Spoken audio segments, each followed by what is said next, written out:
What if disabled people in the US had a union, a powerful collective force fighting for fair wages, accessible workplaces, better healthcare, and equal rights? Imagine the impact. Today, we're diving deep into whether such a union could exist, what it will take to make it happen, and the challenges that we'll face along the way. Let's talk about it. This is Phantom Push.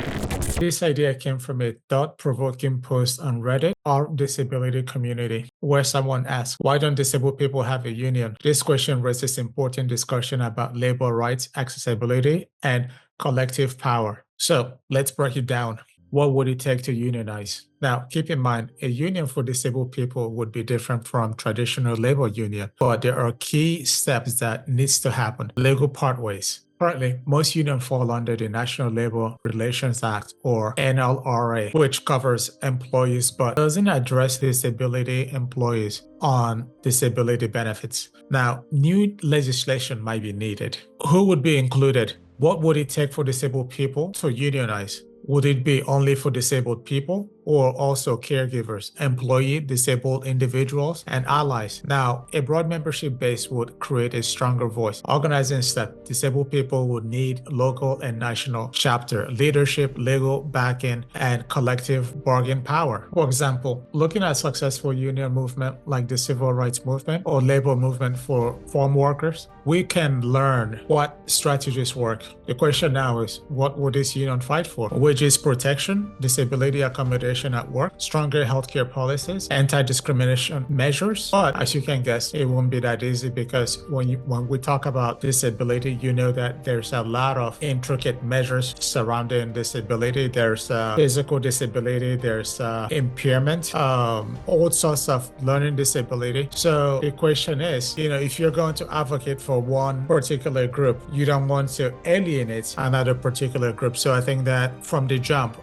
trying to create such a union is going to be very, very difficult because this isn't like, again, labor union, which is just what it is. With disability, there's a lot of intricacies, surrounding it. So I think that present its first challenges there. Now, unionizing disability people would come with its challenges. Let's look at the biggest obstacles and legal barriers. Now, the current labor law doesn't always support outside traditional employment. Disabled people receiving government benefits may fear losing assistance if they join a union that fights for higher wages. So running a union costs money. Question is, would membership fee be required? Where would financial backing come from? Grant, donation, government funding, disability fragmentation. Different disability comes from, as mentioned, like I said earlier, different disability come from different needs. A blind worker may require different accommodation than someone with chronic illness or wheelchair user. Unifying diverse needs is a challenge. Now, let's look at some of the headwind. Many corporation, insurance company, and even government agency might resist a disabled union because it could demand costly reform. I mean, a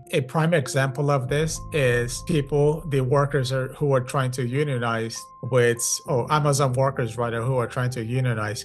And you're seeing how challenging that is, for the workers. I mean, Amazon is doing everything possible to make sure that does not happen because, again, they don't want to share their goodness, with any of the workers. They have shareholders to please.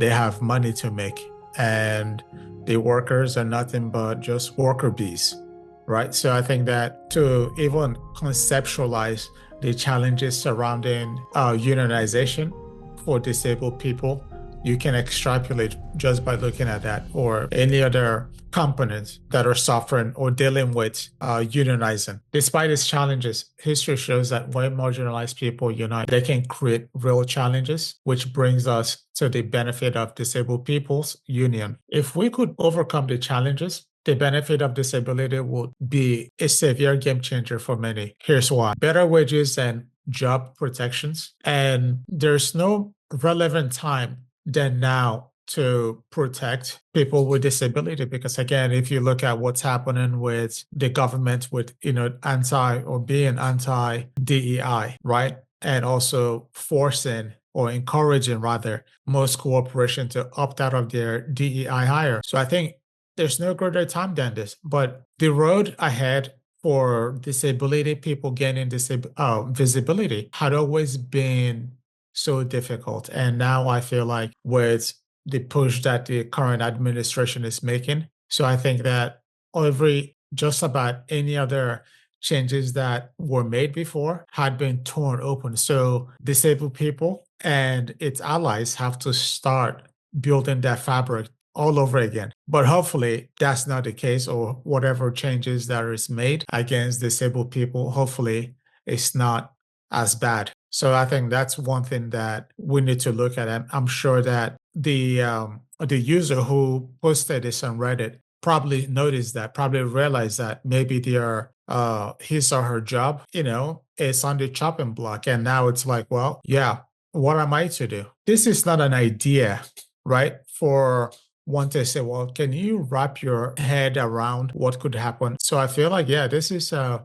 great threat to people with disability. Now, another benefit that people with disability can enjoy is the fight for protection against, let's say, if your employer wants to fire you. I mean, that's what union does, right? They will fight for you to make sure that, yeah, your employer or whomever isn't pulling a fast finger, right? So it's going to fight for fair wages for its employees, for its disability employees, pay disability leave, and accommodation without fear of you losing your job, right? I believe that having a collective voice could pressure lawmakers to fund healthcare policies that actually work for disabled individuals. A union could provide a national support network for disabled individuals facing workplace discrimination or lack of accommodation. Just like labor union influence policy, a disabled union could push for better laws, stronger protection, and proper enforcement for the ADA. This isn't just a dream. Other countries like the UK already have Disability People's Organization, DPOs, fighting for similar rights. If they can do it, why can't we do it? I believe that the idea of Disabled People's Union is powerful, but it won't happen unless people come together to push for it. Here's how people can take action and how that can be possible. Support initiatives.